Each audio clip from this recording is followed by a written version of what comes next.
ዶክተር አብይ መስማት የማይፈልገው ነገር ትናንትና ተነገረው። ሰራዊቱ ፈርሷል። በሰሜን፣ በደቡብ፣ በምስራቅ፣ በምዕራብ መሃል ያለው ሰራዊት ፈርሷል ብለው ሪፖርት ሲነገሩት ውሃ ሆኖ ነው የቀረው። አይኑ ፈጥኖ እንዲህ ብሎ የቀረ አይኑ እንዲህ የፈጠጠው። ሪፖርቱን ደግሞ ያቀረበለት ማን መሰላችሁ? ሌሎች እኮ ደፍረው አይነግሩትም። ለሱ ደፍረው ማርሻል እንኳን ብርሃኑ ጁሎ እንኳን ደፍረው አይነግረውም። ለአብይ ይሄ ነው ብሎ አይነግረውም። አለ ተከናወነ አደረግነው ምናምን ነው እንጂ እንደዚህ ሰራዊቱ ፈርሷል ብሎ ደፍሮ አይናገርም። ኤታማዦር ሹሙ አብይ የሚያምነው ከሁሉም በላይ የሚያምነው ጄኔራል አለምሸት ደግፌ ነው ይሄንን ዜና ያበሰረለት።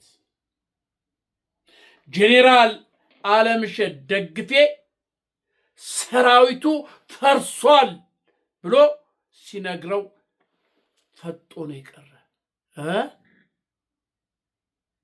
ብሎ ነው የቀረው። በዚህ ነው ጠብ ጠብ ጠብ ጠብ ያለው። ለተወሰነ ደቂቃ ዝም ካለ በኋላ ወዲያውኑ በቁጣ እንደዚህ አይነት ሪፖርት እንድትነግረኝ እንድታውራልኝ አልፈልግም። አሁን ከሰኔ እስከ መስከረም ድረስ በዚህም ብለህ በዛም ብለህ ይሄን ጦርነት መቆየት አለበት። ለ3 ወር ሰራዊት ፈርሷል ከተባለ ለሚሊሻ አስፈላጊ የሆነ ገንዘብ እየሰጣችሁ የሚያስፈልገውን እየሰጣችሁ እያባበላችሁ ይሄን ጦርነት ሚሊሻ እንዲያቆየው እስከ 3 ወር ድረስ አድርጉ። ይሄን አድርግ እስከ 3 ወር ከሰኔ እስከ መስከረም ድረስ ውጊያ መቆም የለበትም። ስለዚህ ለሚሊሻ ለልዩ ኃይል የፈለገውን ያህል ብር እየሰጣችሁ እያማለላችሁ የአማራን ትግል የአማራን ፋኖ ገትሮ እንዲይዝ ማድረግ አለባችሁ። ይሄን ነው ማድረግ ያለባችሁ። ከዚህ ውጭ ሌላ ሪፖርት ልሰማ አልችልም። ልሰማም ላይም አልፈልግም። እንደዚህ አይነት ወሬ ልትነግሩኝ አልፈልግም። በቁጣና በንዴት ጠረጴዛውን እየደበደበ አለምሸት አንተ ነህ ለእኔ እንደዚህ አይነት ሪፖርት የምታቀርብልኝ? እንደዚህ አይነት መርዶ የምታረዳኝ? ስለዚህ ይሄን መርዶ እንደነገርከኝ ደግሞ ለ3 ወር ከሰኔ እስከ መስከረም ድረስ ጠንካራ የሆነ የሚሊሻ ቡድን ተዘጋጅቶ ፋኖን እንዲመክት አድርግ። ለድርድር እንኳን ለመቀመጥ እኮ ምን ያስፈልገናል? ኃይል ያስፈልገናል። የሆነ ነገር ይዘን መሆን አለበት የምንደራድረው፣ ለድርድር መቀመጥ የምንችለው። ጦሩ ከተበተነ በየቦታው ከሄደ ምን ይዘህ ነው የምትደራደረው? ምን ይዘህ ትደራደራለህ? ከፋኖ ጋር ምን ጨብጠ ነው የምትደራደረው? ከህዋት ጋር ምን ጨብጠ ነው የምትደራደረው? ስለዚህ ለድርድር የሚያበቃ ለድርድር ጉልበት እንዲኖረን የሚያደርግ ነገር መስራት አለባችሁ። ፈረሰ ተበተነ የምትለውንም ወታደር አስፈላጊ የሆነ ገንዘብ እየሰጣችሁ እንዲቆይ ያደርጉት። በገንዘብ እያታለላችሁ በብር እያታለላችሁ እንዲዋጋ አድርጉት ብሎ ትእዛዝ ሰጥቷል። ሰራዊቱ ተበትኗል። እርስ በርሱ እየተዋጋ ነው። ከአለምሸት ከጄኔራል አለምሸት ከሚያምነው ሰው ነው ይሄን ሪፖርት የተነገረው እንጂ ከነ ብርሃኑ ጁሎ አይደለም፣ ከነ አበባው አይደለም፣ ከሌሎች አይደለም። እነሱም አሁን ጊዜ እያሸነፍን ነው፣ ሱሪውን አስፈትተን ቀበቶውን አስፈትተን እያባረረው ነው። ለመለቃቀም የቀረን ነው ብለው ነው ሪፖርት የሚያቀርቡለት። ደፍረው ጦሩ እየተሸነፈ ነው እንዲህ ነው። አረ ቤት ብርሃኑ ጁሎ ደፍሮ ለአብይ ጦሩ እየተበተነ ብሎ ሊነግረው በጭራሽ አይናገርም። ስለዚህ ጄኔራል ማነው አለምሸት ደግፌ እወቀው፣ ቁርጡን እወቀው። ሰራዊቱ ተበትኗል፣ ፈርሷል። ሰራዊት አለ ብለህ እንትን አትል። ውሃ ሆኖ ነው ይቀር። ያልጠበቀው ያላሰበው ያላለመው ሪፖርት ሲነገረው የተነገረው ደግሞ ታማኝ ከተባለ የሰራዊትን ነገር የሚያውቅ የሚረዳ የጦር ጠበብ የተባለ ሰው ነው የነገረው።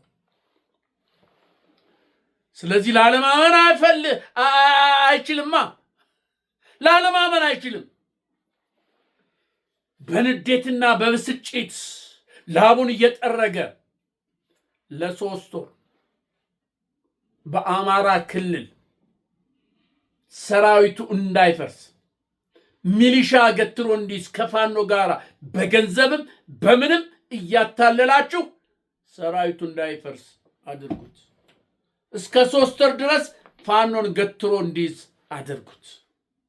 ከዛ በኋላ ለመደራደርም ጉልበት የምናገኘው የሆነ ነገር ይዘን ነው። አሁን ጦሩ ከተበተነ ሚሊሻ ከሄደ ምን ካለ ምን ይዘን የምትደራደረው? ትበተናለህ። ያካበትከው ገንዘብ ሁሉ ይሄዳል፣ ይወሰድብሃል፣ እስር ቤት ትገባለህ። እኔ እንደሆነ ማምለጫ አለኝ፣ ለራስ ስትል ይሄን አድርግ ብሎ ትእዛዝ ሰጥቷል።